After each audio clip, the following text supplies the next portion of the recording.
Shalom, graça e paz, queridos amigos ouvintes da Palavra de Deus. Aqui quem fala é o estudante Antônio Carlos de Oliveira Lima II, ao qual cursa a Faculdade de Teologia na instituição Unicesumar.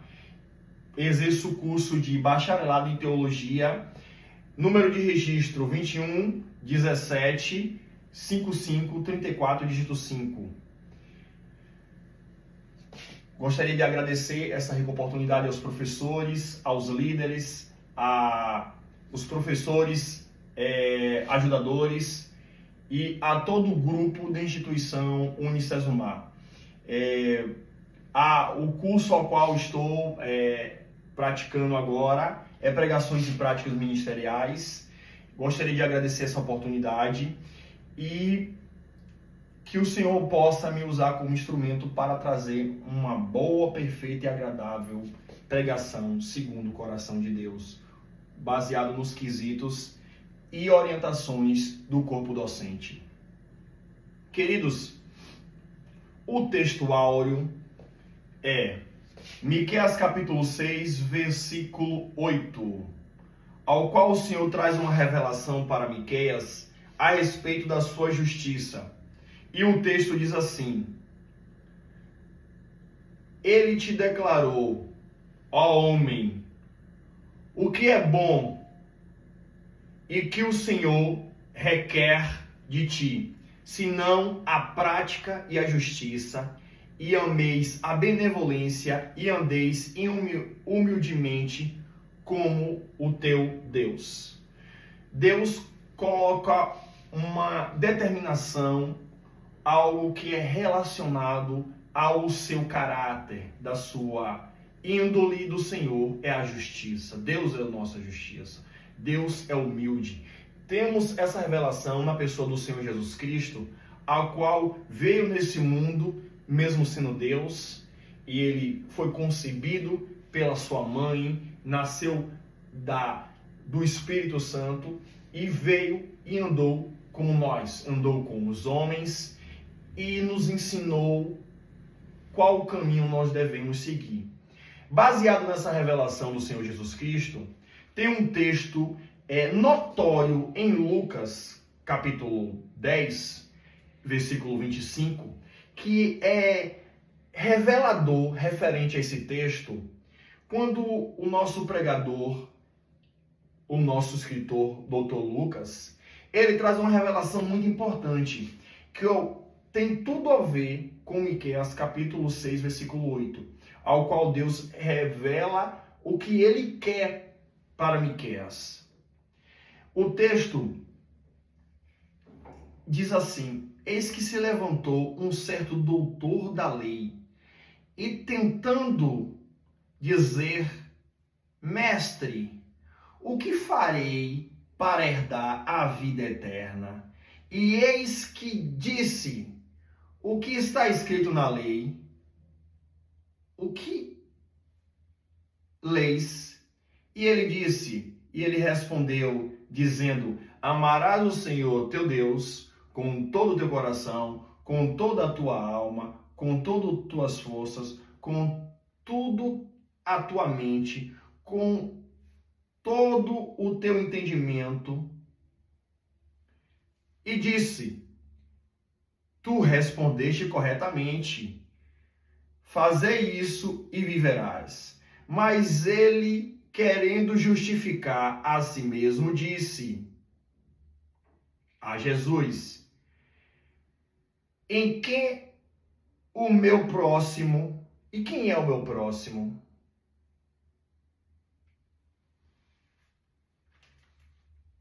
E respondeu Jesus, contando mais uma parábola. Um certo homem descia de Jerusalém para Jericó e caiu em um covil de ladrões, aos quais despojaram dele, feriram e deixaram no meio da estrada quase morto. E por acaso descia pelo mesmo caminho um sacerdote E quando ele avistou do outro ao lado, o homem caminhou para o outro lado. E assim também um levita, quando chegou a um determinado lugar, viu e passou também para o outro lado. Mas um certo samaritano, estando viajando, veio até ele, vendo que como ele estava, teve compaixão dele, aproximou-se dele, atou-lhe suas feridas, no caso, fez um curativo, colocou sobre o animal e levou até uma hospedagem ou estalagem, no caso da época. E disse o seguinte ao dono da estalagem: vou deixar essa pessoa aqui, vou colocar ele para que você possa cuidar de todos os ferimentos dele e vou resolver minhas demandas na cidade, e quando eu retornar, tudo que ele houver consumido, eu te pagarei. Nós observamos nesse texto, doravante,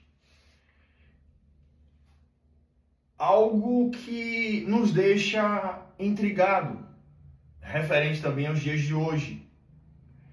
Justamente aquela pessoa que estava passando o caminho após o homem ter caído no covil de ladrões, era a pessoa mais indicada e com mais preparo espiritualmente, inclusive nos preceitos do amor e da lei de Deus, era a pessoa mais indicada, mais instruída em praticar o amor.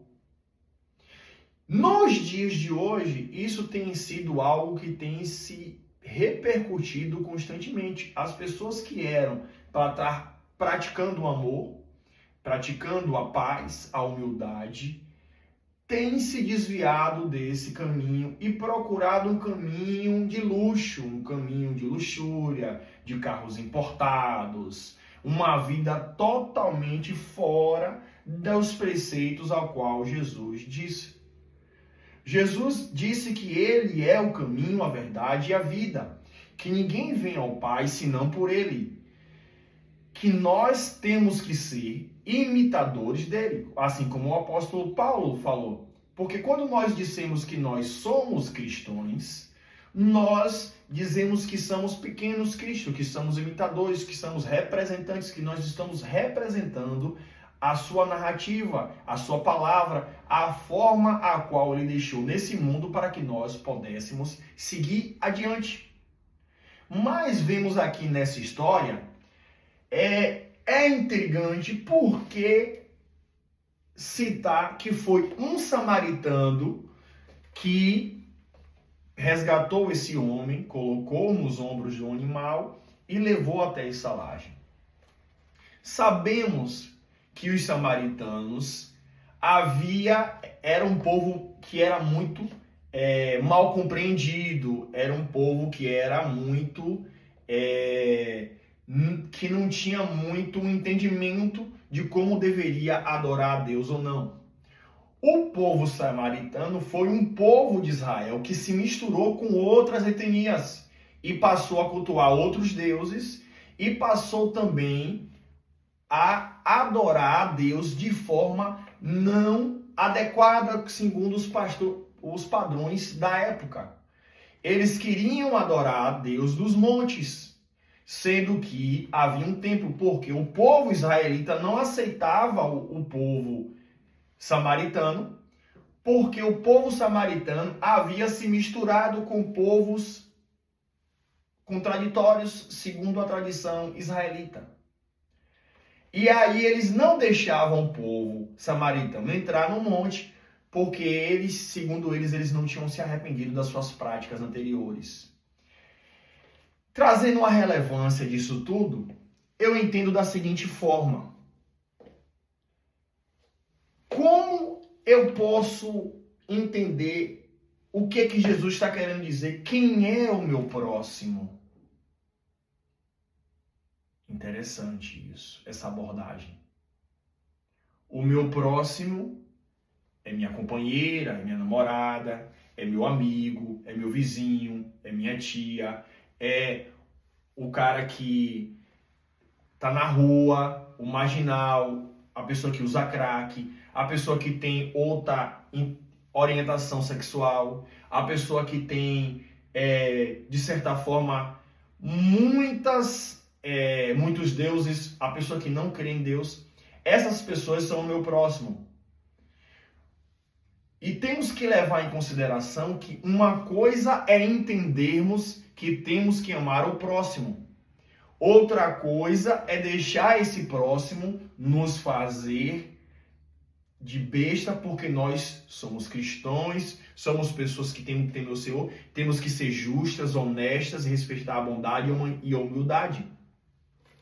Como é não ser besta e como é ser humilde e cuidar? Nós temos que obedecer à palavra de Deus. Tudo que tiver conforme o vernáculo, cortinado na Bíblia, na palavra, na revelação, porque a palavra ela é faca de dois gumes. Ela é capaz de discernir as intenções da alma. Ela separa juntas e medula. Ela é hábil para discernir as intenções do ser humano. Então, a palavra de Deus é o método mais exato para identificarmos quando alguém quer nos enganar, como alguém quer abusar da nossa fé ou da nossa boa vontade. Apesar que o Senhor Jesus disse que devemos praticar a justiça, se uma pessoa quer que a gente vá uma légua, a gente tem que ir duas com ela. Mas temos que entender que isso tem que ser tudo dentro do vernáculo, tudo dentro na palavra, na Torá, na revelação do Senhor para os nossos dias. Porque o nosso principal objetivo aqui nesse mundo é buscar o reino de Deus e a sua justiça, porque as demais coisas nos serão acrescentadas. A justiça de Deus é a coisa mais importante para a gente ter na nossa vida nos dias de hoje. Como está aquela revelação no livro de Malaquias, capítulo 6, versículo 8, como está também quando Jesus fala em João 3,16, vinde a mim, vós que estáis cansados e oprimidos, e eu vos aliviarei. Tomai sobre vós o meu jugo e aprendei de mim, que sou manso e humilde de coração.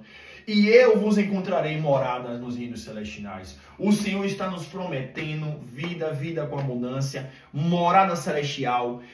Está nos prometendo conforto celeste, tirar o fardo dos nossos ombros. O Senhor nos está prometendo paz, bondade, benignidade, como está escrito lá no livro dos Gálatas, capítulo 22, ao versículo 21, 22, ao qual o Senhor traz essa revelação, 5, 22 e 23, ao qual o Senhor traz a revelação dos frutos do Espírito, que é bondade, benignidade, gozo, mansidão, domínio próprio, paz.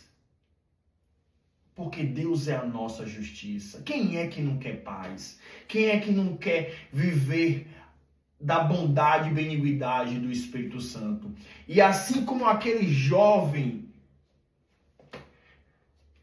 nós temos que ser nos dias de hoje, ser homens bons, justos, lutar pela bondade, benignidade, pelo gozo, pela mansidão, pelo domínio próprio, porque sem essas coisas não tem lei contra os frutos do Espírito.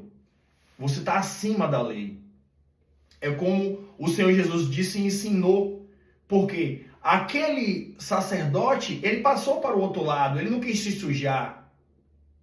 Aquele levita, do mesmo jeito, mas o jovem, ele conseguiu ser melhor do que as pessoas que eram para ser os melhores, porque o Senhor Jesus disse que o maior servirá ao melhor.